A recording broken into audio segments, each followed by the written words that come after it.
Olá, meu nome é Ana Carolina Hortêncio, eu sou biomédica e sejam muito bem-vindos à minha palestra do evento Carreiras 4.0. Hoje eu vou conversar um pouquinho com vocês sobre como aumentar as suas visualizações no LinkedIn e ser encontrada pelas empresas fazendo um vídeo currículo. Eu vou poder contar um pouquinho para vocês da minha experiência com o vídeo currículo e como eu consegui, mesmo com pouca experiência e pouco tempo de formada, aumentar o meu engajamento nas redes sociais, principalmente na plataforma LinkedIn, e conseguir ser encontrada pelos recrutadores e chamada para entrevistas de emprego.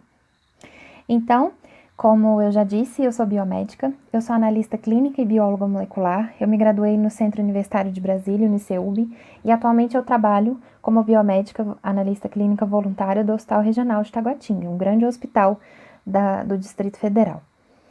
Bem, e por que o LinkedIn, né? Por que essa palestra vai focar especificamente no LinkedIn? Porque o LinkedIn é hoje uma rede social, uma plataforma com foco profissional. Então, quem está lá, diferentemente de outras redes sociais, não está para postar fotos do seu dia a dia, de uma viagem ou opiniões políticas, polêmicas, nada disso.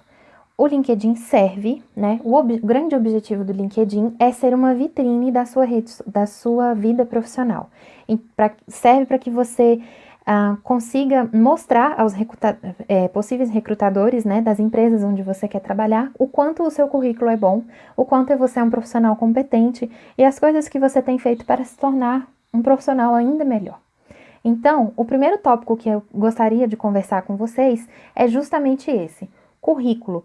Poxa, se eu estou no LinkedIn com o objetivo de ser encontrada pelos recrutadores, porque eu quero que eles vejam o meu currículo, o que é que tem que ter no meu currículo? A primeira coisa, o seu currículo ele tem que ser dinâmico, claro, conciso e objetivo. Uma pesquisa recente mostrou que recrutadores, no geral, demoram apenas de 6 a 8 segundos para analisar se um currículo é adequado para a vaga ou não, ou seja, é muito pouco tempo. Então, o seu currículo ele tem que estar focado na vaga para a qual você está se candidatando, certo? Você tem que conseguir reter a atenção do recrutador. Para isso, o que você vai fazer? Utilizar palavras-chave. Essas palavras-chave, geralmente, ela vem descrita na vaga a qual você está se candidatando. E é importante, então, que o seu currículo seja também facilmente editável, porque você vai ter que personalizar o seu currículo a cada vaga a qual você estiver concorrendo ou se candidatando, certo? Então, qual a estrutura básica de um currículo? Vamos começar por aí.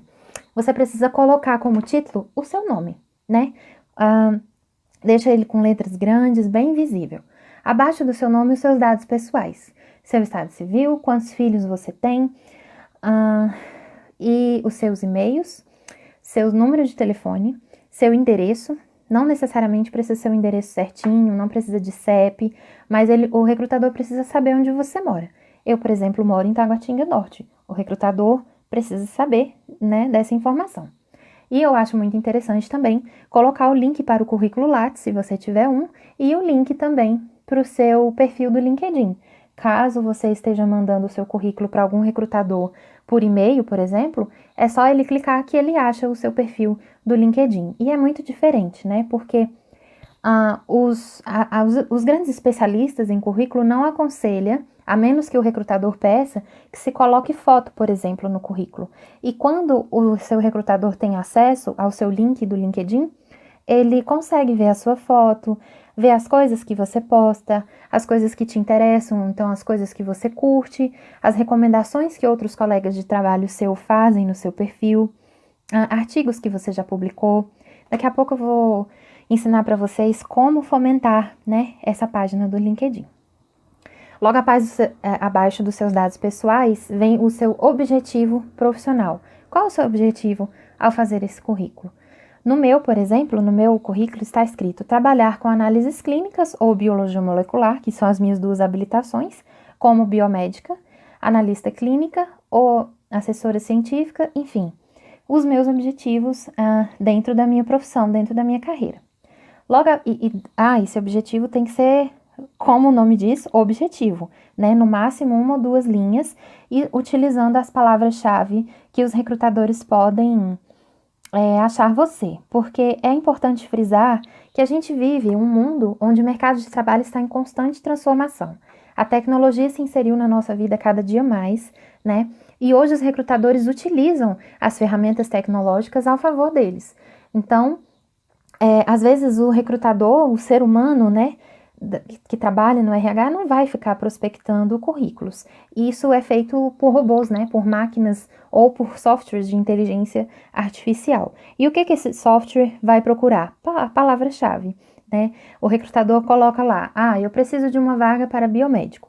Aí ele coloca nas palavras-chave de busca do LinkedIn as palavras biomédico, analista de laboratório,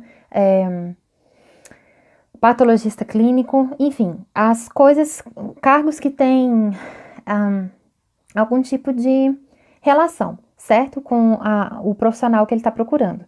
E a partir disso, ele vai colocando muitos filtros no LinkedIn até conseguir achar o seu perfil. Portanto, tá aí a importância de ter um perfil que se chama de perfil campeão, né? Dentro do LinkedIn. Logo mais a gente vai falar um pouco mais sobre isso. Dito isso, objetivo simples, abaixo deve-se ter o seu resumo profissional. Quais lugares você já trabalhou? Quais as suas principais conquistas? O que você já fez? O que você tem orgulho de dizer para o recrutador? Então, eu começo o meu resumo, por exemplo, falando que eu sou graduada em biomedicina no CEUB, atualmente eu sou biomédica em tal lugar, faço tal pós, trabalhei em tais lugares, fiz projetos de iniciação científica, participei de projeto de extensão, fui monitora. Também é algo rápido, mas que mostra para o recrutador as coisas mais importantes que eu já fiz ao longo da minha carreira até agora. Logo depois disso tem a minha formação, então a minha graduação e as minhas pós, né, minhas 2 especializações. Depois disso tem o histórico profissional e todos os lugares que eu já trabalhei. E em cada lugar que eu já trabalhei, eu coloco embaixo o nome, né, da empresa, embaixo o cargo que eu exerço nessa empresa, desde quando eu trabalho lá e até quando eu trabalhei, e embaixo, resumidamente, o que eu fazia lá. Por quê? É importante que o recrutador saiba o que você sabe fazer, em quais setores você já atuou, com o que você tem mais afinidade, né? E principalmente, esse é o espaço onde você vai colocar os seus resultados, aquilo que você trouxe de bom para a empresa. Os recrutadores, eles precisam saber que ao contratar você, você pode aumentar a produtividade da empresa, você pode fazer com que aquela empresa ganhe algum tipo de premiação, algum tipo de título, enfim, é nesse espaço que você vai se vender realmente. Então, por exemplo, só para dar um exemplo para vocês, a minha primeira experiência no mercado de trabalho foi na Embrapa. Aí aqui eu coloquei, trabalhei na Embrapa Recursos Genéticos e Biotecnologia, estagiária remunerada de março de 2017 a março de 2018, e lá eu tinha experiência prática e operacional, com extração, purificação, quantificação de ácidos nucleicos, PCR, entre outras coisas. E eu deixo em destaque, nesse lugar, que eu recebi um prêmio na Embrapa, pelo trabalho que eu apresentei, enfim, porque isso mostra para o seu recrutador que você é uma pessoa, um profissional competente e capaz de gerar, por exemplo, um prêmio para a empresa onde você for trabalhar, certo? Então, é importante que esse tipo de coisa esteja descrita nas suas experiências profissionais.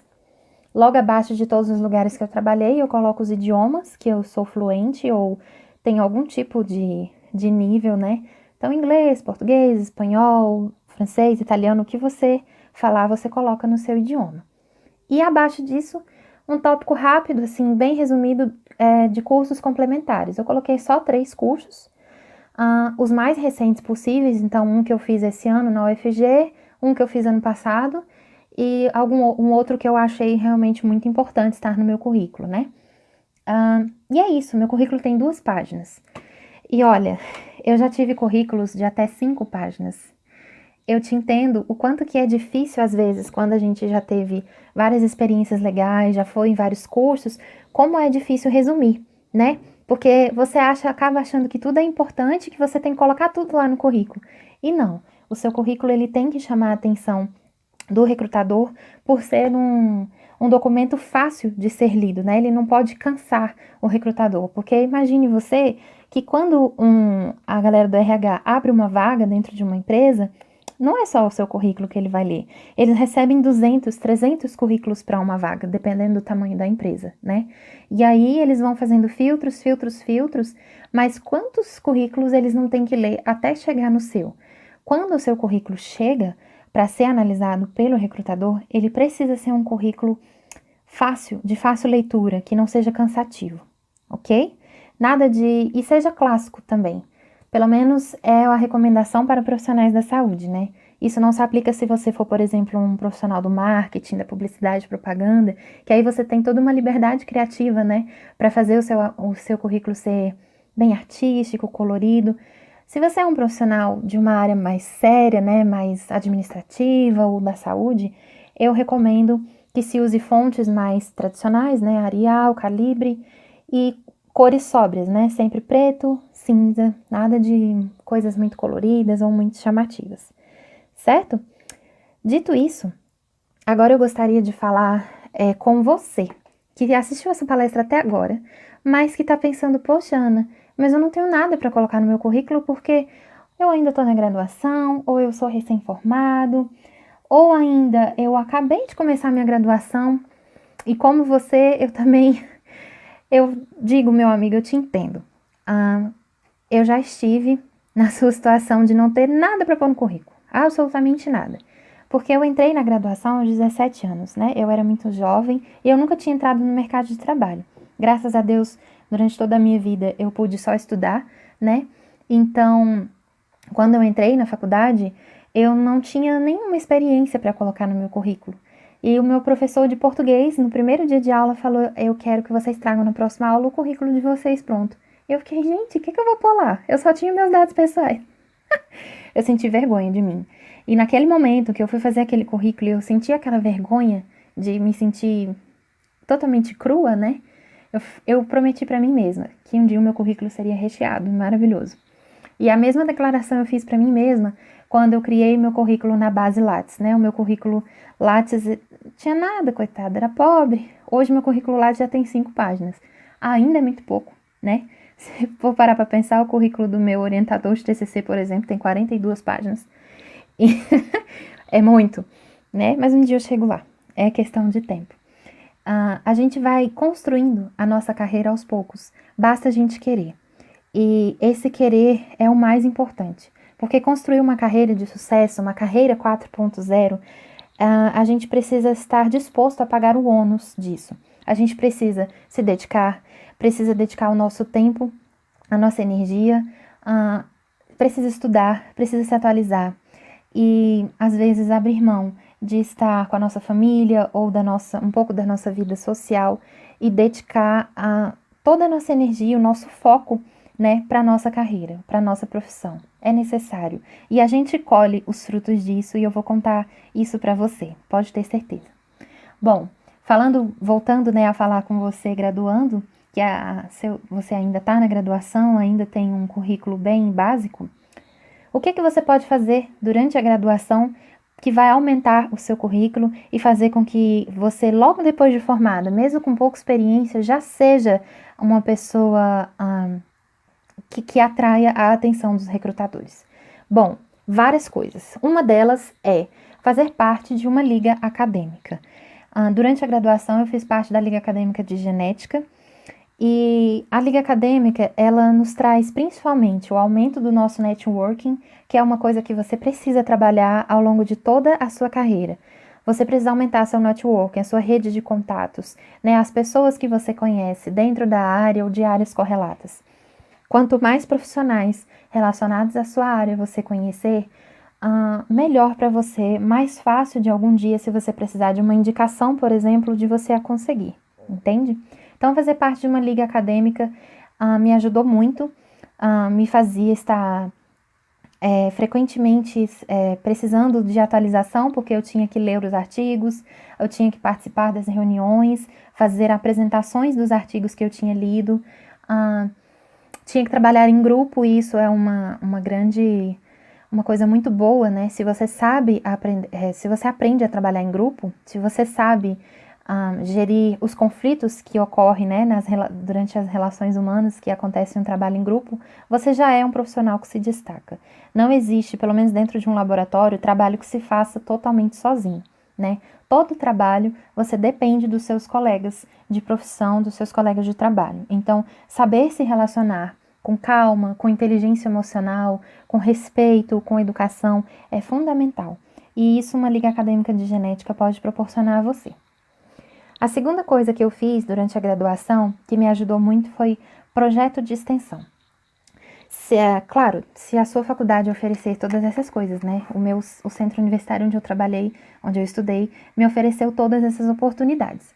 Eu participei de um projeto de extensão que oferecia exames laboratoriais gratuitos para instituições como creches e asilos. Foi o primeiro contato real que eu tive com pacientes, né? A gente ia nos asilos para coletar. Então, você tem contato com vários pacientes, né? Desde idosos a crianças. E aí você chega também a situações clínicas totalmente diferentes, porque é óbvio que um idoso não vai ter o mesmo tipo de hemograma que uma criança, né? Então, você acaba vendo na prática o que você está vendo só na teoria dentro da sua faculdade. É muito importante. Então, se você tiver essa oportunidade, participe de um projeto de extensão. É uma experiência muito legal. Você se sente útil, sabe? E, pelo menos para mim, foi a minha primeira experiência real com coleta de amostras biológicas, né? Eu tive que coletar sangue dos idosos e foi uma experiência muito, muito legal. Ser monitor. Participar de monitoria. É a terceira dica que eu te dou. Eu fui monitora durante a minha graduação, fui monitora das matérias de genética básica, biologia molecular, virologia, citopatologia e bases biológicas. Eu dei monitoria não só para a biomedicina, mas também para o curso de nutrição, o que me fez, então, aumentar o meu networking. Eu conheci muitas pessoas, muitas futuras nutricionistas, né, que até agora, muitas delas já até se formaram. Enfim, você aprende muito sobre você mesmo, sobre a forma como você consegue se comunicar. E se você entra numa monitoria, a primeira coisa que vai ser cobrado de você é que você saiba muito sobre a matéria que você está se propondo a dar aula, né? Você precisa estar preparado para as dúvidas dos alunos que vão surgir. Então, você precisa estudar muito e você precisa aprender técnicas de oratória, você precisa aprender a explicar. Não adianta você saber o conhecimento e não saber passar. Então, quando você coloca no seu currículo que você foi monitor de alguma matéria durante a graduação, isso abre os olhos do recrutador, que pensa, nossa, então ela tem a habilidade de se comunicar bem, de falar bem em público, de explicar coisas. E você aprende muito sobre si mesmo, no sentido de que, por exemplo, eu, quando dava monitoria, entendi que eu gosto muito da área acadêmica, que eu tenho aptidão, né, para dar aula, eu gosto muito de explicar as coisas, e assim, hoje eu tenho certeza que eu quero fazer mestrado e doutorado, né, só estou esperando esse período de instabilidade política passar, e assim que der eu quero ingressar num mestrado e posteriormente fazer doutorado, pós-doutorado, enfim, porque eu quero muito dar aula. Eu descobri, dando monitoria, que é disso que eu gosto. Me trazia satisfação quando um aluno chegava e falava, eu fui bem na prova, eu entendi tal matéria porque você explicou muito bem, né? E às vezes você descobre que isso te traz satisfação também, né? Isso é muito legal. Participe de cursos e mais cursos. Quanto mais cursos, palestras você conseguir, melhor. Porque nesses cursos geralmente dão um certificado, e quanto mais certificado você tiver, maior vai ser o seu currículo, não apenas o seu currículo vitae, mas o seu currículo Lattes.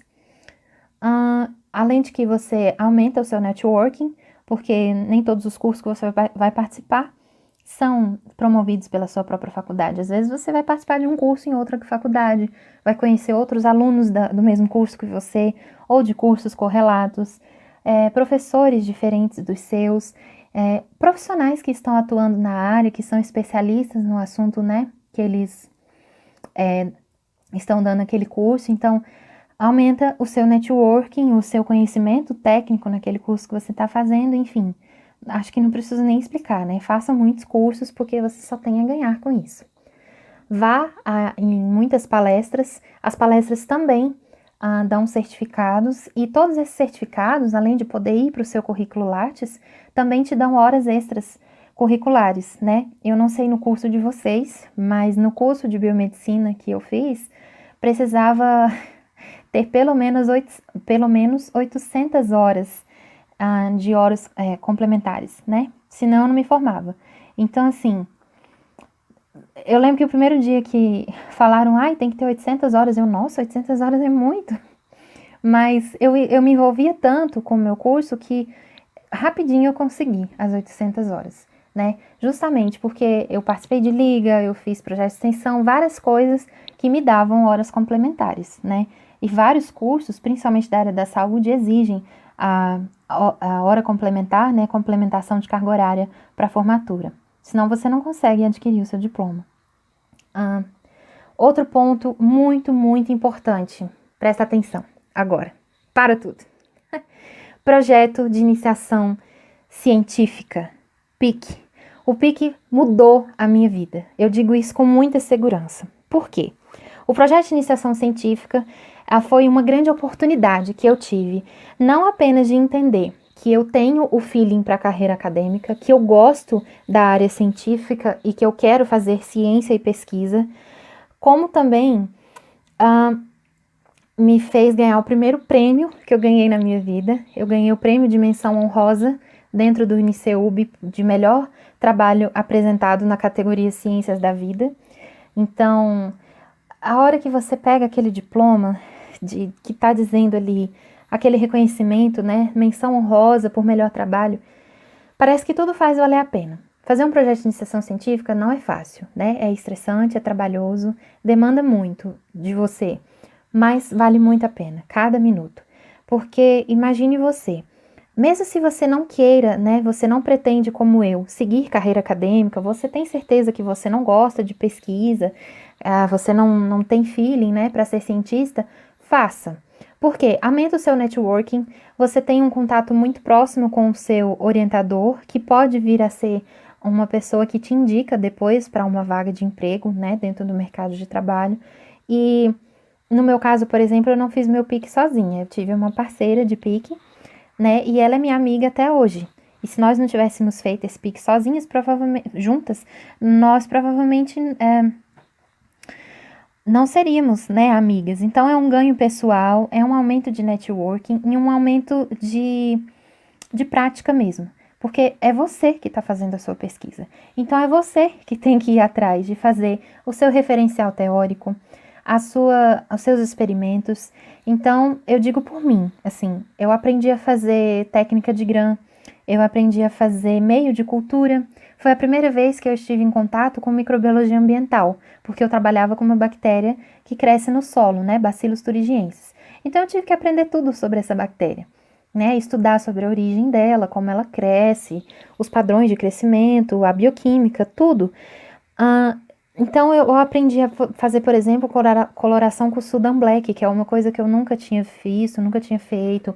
Aprendi a melhor forma de tirar foto das minhas lâminas no microscópio, porque eu tinha que ter tudo registrado para colocar no relatório final. E o relatório final foi, para mim, uma grande experiência, porque foi a primeira vez que eu estive em contato com as normas da ABNT, né? O que 3 anos depois me ajudou muito no meu TCC, na escrita do meu TCC. E a escrita científica, ela é diferente, né? Nada você pode dizer sem embasamento. Então, você aprende a referenciar, você aprende a ler artigos científicos, a buscar em base de dados artigos científicos.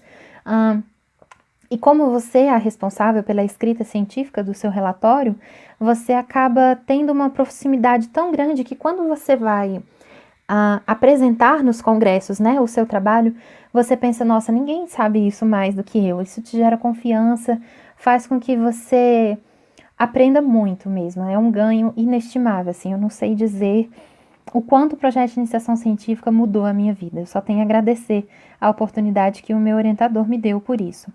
E a grande cereja do bolo que o projeto de iniciação científica me deu foi um estágio.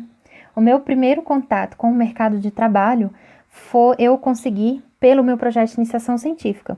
Porque depois que eu ganhei o prêmio, acho que eu consegui provar, né, para o meu orientador que eu era capaz, que eu era responsável. Ele estava sempre me analisando, sempre um contato comigo dentro do laboratório, vendo que eu era capaz, que eu era responsável, que eu dava conta, né, de ter um estágio. E aí ele me chamou para trabalhar no laboratório onde ele é pesquisador, e foi o meu primeiro estágio remunerado. Então foi a primeira vez que eu ganhei dinheiro, que eu tive o gostinho do que é ter a independência econômica, né? Então isso foi muito importante. Eu tive a partir daí colegas de trabalho, tinha hora para sair, hora para entrar. Então essa dinâmica que você vai ter depois que você for graduado, né, de mercado de trabalho, de trabalhar como um profissional, você consegue ter uma noção de tudo isso dentro de um estágio. Então é uma experiência muito valorizada, não só pelos recrutadores, como pelas pessoas em geral, né? Você aprende muito, você cresce no nível pessoal e no nível profissional de uma forma muito única, né? Dependendo do estágio que você for. Mas, assim, falando por mim, eu cresci demais, eu amadureci muito, eu conheci pessoas incríveis. Mais uma vez, eu bato na tecla, networking. Eu cresci muito em termos de networking, eu conheci pesquisadores do Brasil inteiro, aliás, do mundo inteiro, né? Porque a Embrapa é um grande polo de pesquisa que recebe pesquisadores de várias partes do mundo. E também, ah, na época que eu era estagiária da Embrapa, eu recebi um prêmio. Gente, receber prêmios é muito legal. A gente recebeu o prêmio de melhor trabalho apresentado na categoria micro-organismos pelo Talento Estudantil, que é um prêmio que a Embrapa criou justamente para fazer com que os estagiários e pesquisadores, mestrandos em geral, se sintam estimulados a continuar, né, o trabalho que é tão árduo. Trabalhar com pesquisa é difícil, mas é muito gratificante, né? Quando você consegue o seu objetivo, quando você consegue ver que a hipótese que você levantou, né, no seu trabalho foi alcançada, é algo, assim, muito legal. Outro tópico muito importante, além desse, né, que eu já volto nele de estágio, é ir a congressos. Então, vá a congressos, seminários, todo e qualquer tipo de evento que dá certificado. Geralmente tem coffee break, olha aí. A gente que é gordinho só pensa na comida, né? Enfim, todo e qualquer lugar onde você pode adquirir mais horas complementares, certificados que encham o seu currículo, né? Encham não, é encher parece que só tá indo para encher, não. Que preencham o seu currículo, que façam você aumentar seu networking e o seu conhecimento a respeito de várias áreas. Porque muitos colegas meus conseguiram descobrir qual área eles queriam se especializar a partir de congressos que eles foram, né?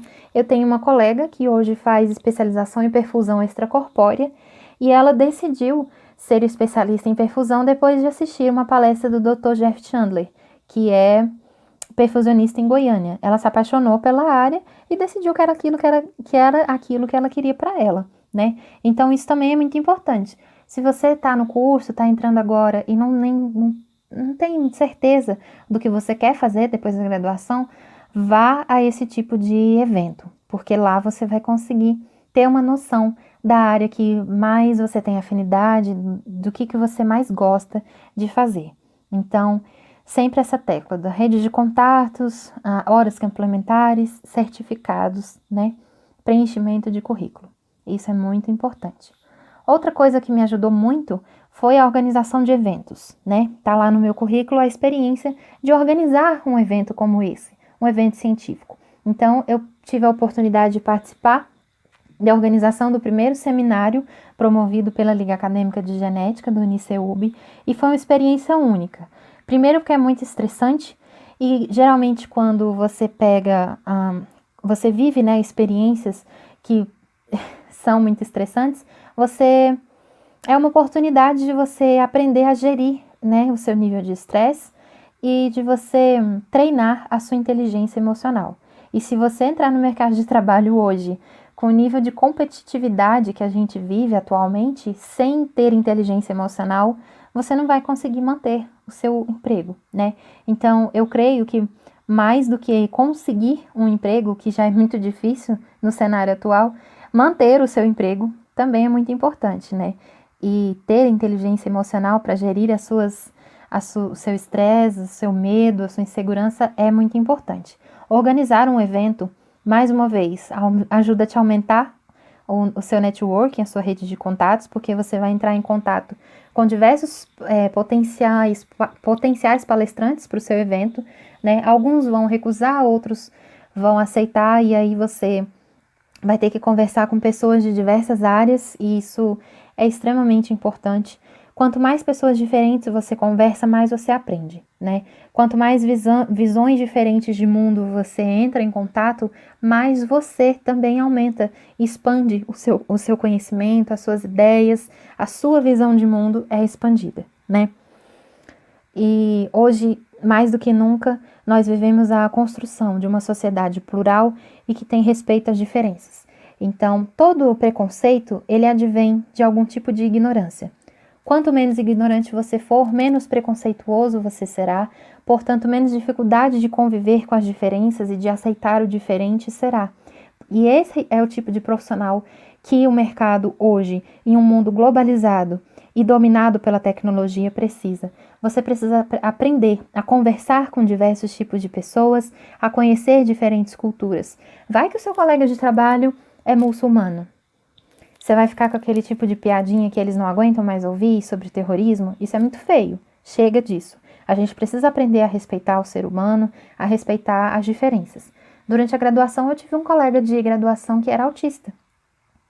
E conviver com a diferença dele, né, com as limitações que ele tinha, me fez aprender muito, me tornou com certeza um ser humano melhor, né? Então, aprender a conviver com as diferenças serve não só se você está na graduação, serve se você é um ser humano, ponto. Então, não interessa o ponto de carreira em que você está hoje, antes de ser um bom profissional, seja um bom ser humano, respeite as diferenças, porque será mais fácil de conviver com você e você com certeza será melhor absorvido no mercado de trabalho se você tiver uma visão globalizada de mundo, como o mundo é hoje, né? Totalmente globalizado, diverso e plural, certo?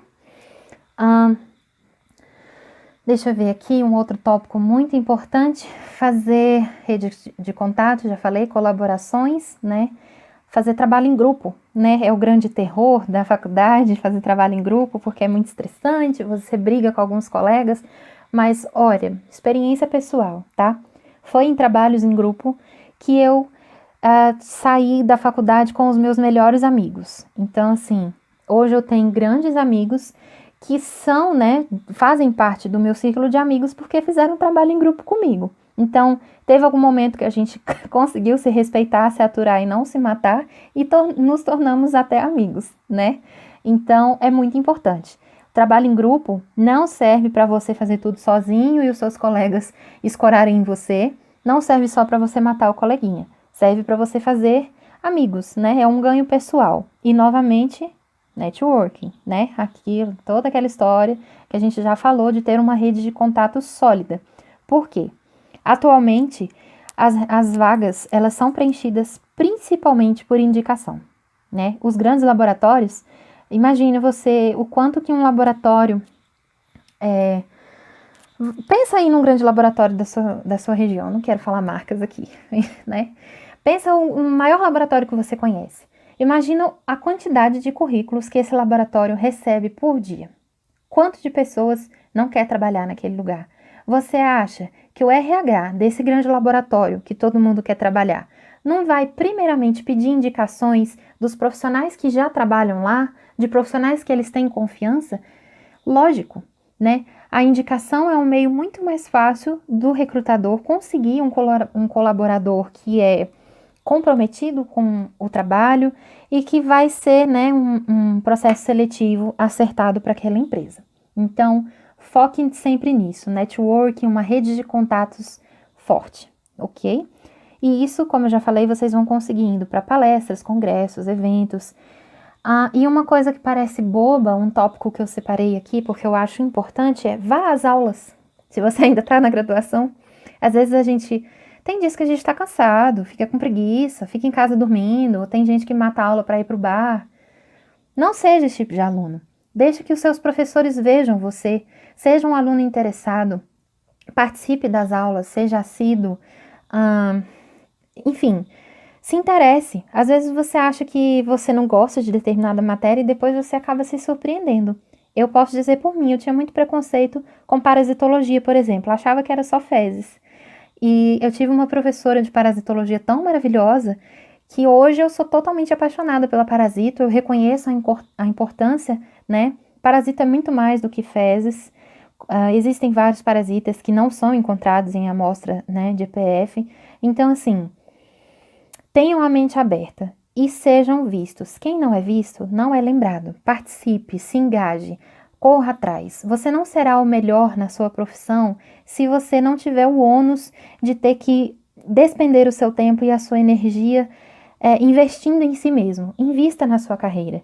Estude, leia, se atualize, vá a congressos, leia artigos científicos, converse com seus professores, faça amizade com seus colegas de turma, com os seus próprios professores, seja amigo dos seus professores. Nada melhor do que você saber que você pode contar com a indicação de um professor, né? Até porque, geralmente, os professores que dão aula nas faculdades, eles não dão aula só na faculdade, né? Eles não dão só aula, né? Eles têm outros empregos. Eles geralmente estão inseridos no mercado de trabalho nos empregos que você quer ter.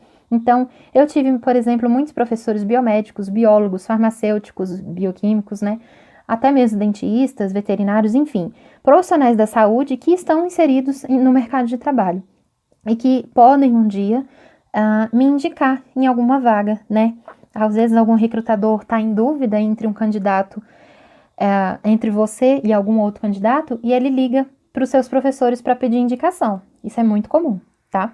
Então, fica atento em ser amiga dos seus professores, em ser um aluno bem visto, né? Um aluno responsável e que realmente está atento em fazer uma boa graduação. Porque fazer uma graduação já dá tanto trabalho, né? Fazer uma faculdade é muito trabalhoso. E assim, eu não fiz graduação numa universidade pública, fiz uma graduação numa universidade paga. Então, além de todo o trabalho, tinha todo o gasto, né? Até hoje, eu fui bolsista, né? Eu ganhei, graças a Deus, financiamento estudantil. Até hoje eu devo fiéis, ano que vem eu vou ter que começar a pagar. Então, assim, eu valorizei mais ainda aquele tempo que eu passei na graduação, porque ele não tá me custando barato, né?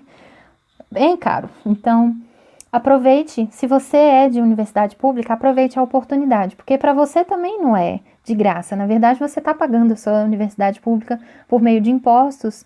Enfim, valorize o tempo que você vai passar durante a sua graduação. E se você fizer tudo bem feito, se você se dedicar, os frutos vão vir, né? As premiações vão chegar. Eu nunca esperaria que, nem no melhor dos meus sonhos, eu esperava ganhar, a essa altura do campeonato, 2 prêmios, né? Sendo ainda tão jovem. Eu tenho hoje apenas 22 anos. E eu me graduei aos 21. Então, assim, a gente acaba esbarrando na inexperiência. Mas quando você mostra para um recrutador que mesmo com 22 anos você já tem no seu currículo vários estágios, alguns artigos publicados, você já foi a vários eventos, vários congressos, você tem prêmios já conquistados, isso enche o olho do recrutador. Ele vê, nossa, ela é jovem, mas ela tá querendo aprender, ela se engaja, ela é uma boa profissional, né? Pode me gerar resultados. Tenha a mentalidade do dono da empresa. O que o dono da empresa quer? Ele quer lucro. Então, se você conseguir mostrar para o recrutador que você é capaz de ser um bom profissional a ponto de gerar lucro para sua empresa, se você consegue aumentar a produtividade daquela empresa, diminuir os gastos que aquela empresa tem, você é o profissional ideal. Não tem como você ser preterido, né, numa vaga de emprego se você for bom a esse nível, conseguir aumentar a produtividade, aumentar os lucros e até mesmo diminuir os gastos, né? Isso é você conseguir ter a mentalidade de quem é o dono da empresa. Um outro tópico muito importante, idiomas. Você tem que estudar, no mínimo, inglês. Como eu já falei aqui, o mundo é cada dia mais globalizado. Tudo que é produzido no mundo científico é em inglês. A língua oficial do mundo científico é a língua inglesa, né? Os artigos mais importantes do mundo saem na Nature, na Science, na Lancet, que são todas revistas de língua inglesa, né? Então, é importante você ter pelo menos um nível básico em inglês. tá? E eu tô sendo bem boazinha, né? Porque hoje o mínimo é que se seja fluente em inglês. Eu não sou fluente em inglês, mas eu consigo ler bem, né? Artigos em inglês, consigo escutar bem, enfim. Você precisa ter algum tipo de nível de proficiência na língua inglesa e quantos mais idiomas você conhecer, melhor, né? Eu tenho algum nível de proficiência também em espanhol, em italiano, e isso agrega muito no meu currículo, né? Quando o recrutador pega o meu currículo e olha que lá tem 4 idiomas, né? Porque eu coloco português fluente, inglês, espanhol e italiano, isso chama muita atenção. Então, assim, também não vai mentir, né? Não vai dizer que você é fluente em inglês, aí um dia te chamam para uma vaga onde você vai precisar realmente de proficiência em inglês e você não tem, vai ficar bem feio, né? Não se manche no mercado de trabalho por causa de mentiras né, coisas que você pode evitar, né? Situações embaraçosas, você fuja delas, né? Fuja de passar vergonha. Aliás, em qualquer situação da sua vida, fuja de passar vergonha, porque é bem feio, né? Preste atenção nas suas redes sociais. Aqui a gente está falando muito de LinkedIn, né? Mas preste atenção em como você tem se portado nas redes sociais. Você tem colocado posts racistas, posts machistas, homofóbicos, falado mal do governo, falado mal de outras opiniões políticas? Tome cuidado, não seja polêmico nas suas redes sociais. Haja como um profissional, se comporte como um profissional. Tenha perfis profissionais. Durante muito tempo eu tive um perfil pessoal no Instagram que eu postava sobre a minha vida, meu cotidiano, fotos minhas, dos meus gatos, e eu preferi excluir essa conta. Hoje eu tenho uma conta no Instagram, aliás, se você não me segue, @AnaCHortêncio, vai lá. Eu tenho uma conta que hoje é totalmente focada na biomedicina. Eu compartilho dicas sobre a profissão, compartilho tudo que eu acredito que seja importante para ajudar na divulgação científica, né? E aí o recrutador, quando ele quer me contratar para uma vaga, geralmente hoje as empresas têm essa política, né? De pesquisar sobre a sua vida nas redes sociais e saber como é que você se comporta fora da empresa. Então esteja atenta a essa questão, é muito importante, tá? Trabalho voluntário. Durante a graduação eu digo que eu fiz trabalho voluntário porque eu fiz 2 estágios voluntários. Eu estagiei no Hospital de Apoio de Brasília e estagiei no Hospital Regional de Planaltina de forma voluntária. Foi onde eu consegui muita experiência, sem dúvida. Estagiar no hospital público é uma experiência inestimável, é onde você realmente consegue aliar a prática com a teoria que você vê na faculdade. Então, assim, se você tiver oportunidade, não interessa se é longe, se vai te deixar cansado, faça estágios, faça muitos estágios, corra atrás de estágios, né? Converse com seus professores. Isso vai aumentar a sua experiência e mesmo quando você estiver recém-formado, você vai ter experiências no seu currículo. O estágio conta como experiência sim, tá? Outra coisa que o estágio te traz, que o estágio da Embrapa me trouxe, é uma outra habilitação. Eu poderia sair da minha faculdade como os meus outros colegas biomédicos, a maioria deles, habilitada apenas em análises clínicas. Mas eu consegui sair da graduação com uma dupla habilitação, porque hoje, pelo menos dentro da biomedicina, se você tiver, durante a graduação, um estágio de no mínimo 500 horas, você consegue uma habilitação, né? E na Embrapa eu fiz um estágio de 996 horas, alguma coisa assim, né? E aí, por causa disso que hoje eu tenho dupla habilitação em biologia molecular também. Então, isso é uma coisa muito importante. Quando o recrutador pega o meu currículo e vê que eu tenho dupla habilitação, isso chama mais atenção e me faz, né, me destacar no mercado de trabalho, sem dúvidas. Bom, agora que eu já falei muito sobre como você pode enriquecer o seu currículo, como fazer um bom currículo, né, de forma simples e objetiva, eu quero falar para vocês sobre o vídeo currículo. O vídeo currículo ele é uma tendência, né, do mercado atual, uma tendência por causa de tudo que eu já falei, né? O mercado hoje, ele é cada dia mais inserido dentro de um contexto tecnológico, né? Então a tecnologia veio na nossa vida para ajudar, né, os seres humanos, né, em várias fases de vários processos. Então, dentro da área laboratorial, por exemplo, é impossível não ter mais automação, não ter mais um computador. A gente precisa aprender pelo menos o básico, né? Você precisa saber mexer no Word, pacote Office, Excel, precisa ter um conhecimento básico em inglês, por exemplo, como eu já falei, né? A maioria dos softwares são em inglês, né? equipamentos laboratoriais. Enfim, é muito importante você ter um mínimo de intimidade com automação, com computação, com a área de informática, certo? E o vídeo currículo entra dentro dessa onda. Por quê? O vídeo currículo, ele mata duas cajadadas num coelho só. Dois coelhos numa cajadada só. Por quê?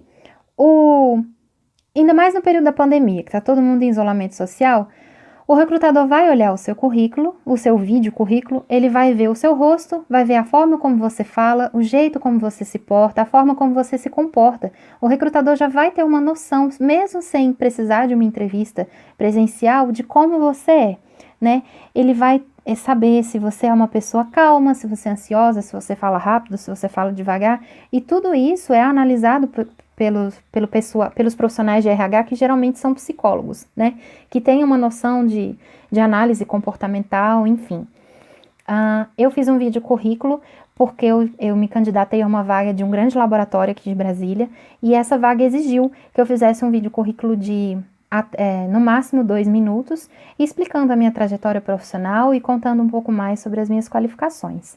E aí, eu acabei não passando nessa vaga, mas eu tive a ideia de colocar esse vídeo currículo no meu LinkedIn. E bombou. Foi o post do meu LinkedIn até hoje com maior número de engajamento, tanto de visualizações, né, quanto de curtidas e comentários. As pessoas adoraram, porque elas se sentiram próximas a mim. Eu tava igual eu tô aqui, agora conversando com vocês, falando um pouco mais sobre quem eu era. Então as pessoas estavam me vendo, ouvindo a minha voz, vendo o meu rosto, associando a Ana Carolina a uma imagem, né? Então eu não era só mais aquele currículo frio dentro daquelas 2 páginas com um monte de letras dizendo e onde eu já trabalhei. Eu era uma pessoa, né? Isso gera empatia com quem tá te vendo, né? Quando você é visto, você é lembrado, como eu já falei, e isso gera reconhecimento, né? Outras pessoas vão olhar para mim. Eu também sou biomédico, eu também tive uma experiência parecida com ela. Olha o tanto de engajamento que ela está conseguindo ter, né, na rede social dela. Eu posso ter a mesma coisa, o mesmo tipo de engajamento. Isso é muito legal, né? É muito importante. Então, façam vídeos currículos, porque mesmo que hoje a gente não estando dentro de uma área, como eu já falei antes, né, de publicidade, marketing, áreas que têm, né, esse aval para ser mais criativos, para mim, foi algo que poderia ter sido um tiro no pé, mas foi um grande acerto, né? Acho que é muito apropriado no cenário atual que a gente vive, né? Nesse cenário cada vez mais informatizado, cada vez mais robotizado.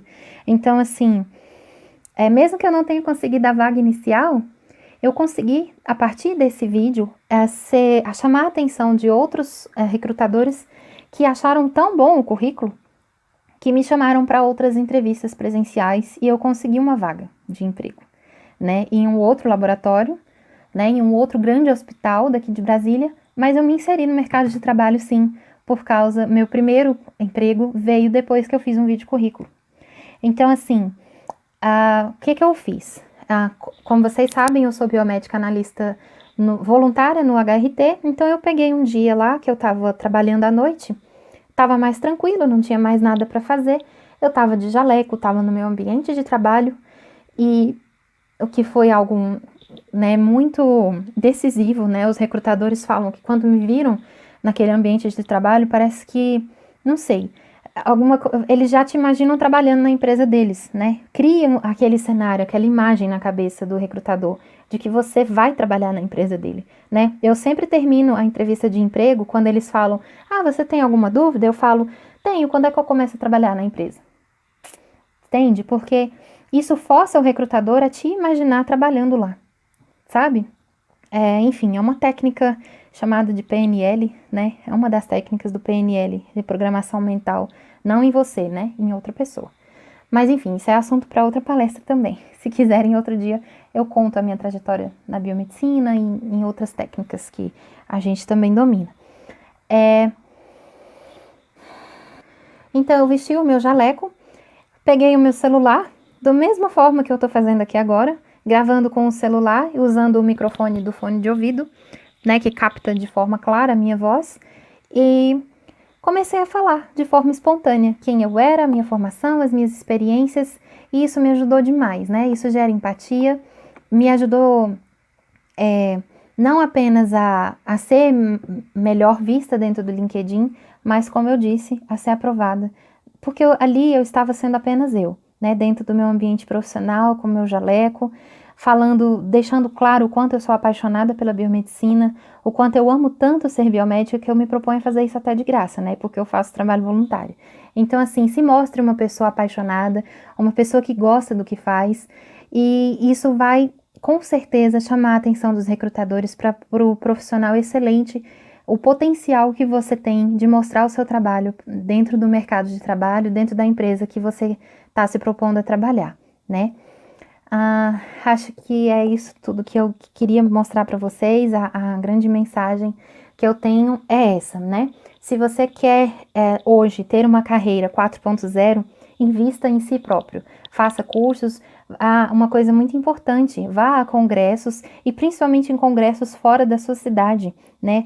Isso ajuda você não apenas a ter conhecimento, mas ajuda demais a aumentar seu networking. Primeiro congresso, congresso grande que eu fui, foi o Encontro Mineiro de Biomedicina, em Uberaba. E eu viajei pela primeira vez sozinha, né? Sozinha, assim, sem meus pais, porque eu tinha acabado de fazer 18 anos. Foi uma viagem que eu fiz com meus colegas da faculdade, então eu tenho colegas que foram comigo nessa viagem, que são meus grandes amigos até hoje. Outros que eu já tive certeza que eu não queria ter nenhum tipo de convivência. Então, assim, você consegue conhecer melhor, né, seus futuros colegas de profissão, né, que são seus colegas de faculdade. Você conhece outros tipos de pessoas em outros lugares, pessoas que fazem o mesmo curso que você, ou outros cursos afins em outros lugares, e é um ganho muito, muito grande. A mensagem que eu queria dizer era essa: invista em você mesmo, invista na sua carreira, tente entender o contexto em que hoje a gente está inserido no mercado de trabalho, cada vez mais se mantenha atualizado, né? Invista em conhecer um novo idioma, em saber mexer em tecnologias, né? Tenha a mente aberta, saiba conviver e respeitar as diferenças, conviver com culturas diferentes, pessoas plurais, porque é isso que o mundo globalizado pede da gente, que nós sejamos empáticos e, principalmente se você é profissional da saúde, que você seja um grande ser humano, né? Que você saiba que naquela amostra, naquele tubinho de sangue, não é um tubinho de sangue com um paciente num número de série qualquer. Aquele é um paciente, é um ser humano, é o amor de alguém, poderia ser o seu familiar, a sua mãe, enfim. Trate o que você faz com amor e com certeza o universo, né, vai conspirar para que você consiga um bom emprego, para que você consiga se destacar na sua área. Faça o que você quer fazer com amor, que tudo vai valer a pena, né? E essa é a minha mensagem de hoje. Me sigam nas minhas redes sociais. Meu LinkedIn é Ana Carolina Hortêncio Garcia. O meu Instagram é Ana C. Hortêncio. E eu estou à disposição, né? Se alguém tiver alguma dúvida ou quiser entrar em contato, vou deixar aqui o link também do meu e-mail, caso você queira entrar em contato comigo. E fiquem bem, fiquem em paz, fiquem em casa, né? Nesse período de isolamento social e estudem, né? Aproveitem a quarentena para estudar bastante. Eu agradeço demais pela atenção e tchau. Até a próxima oportunidade, até o Carreira 5.0. Tchau. Obrigada.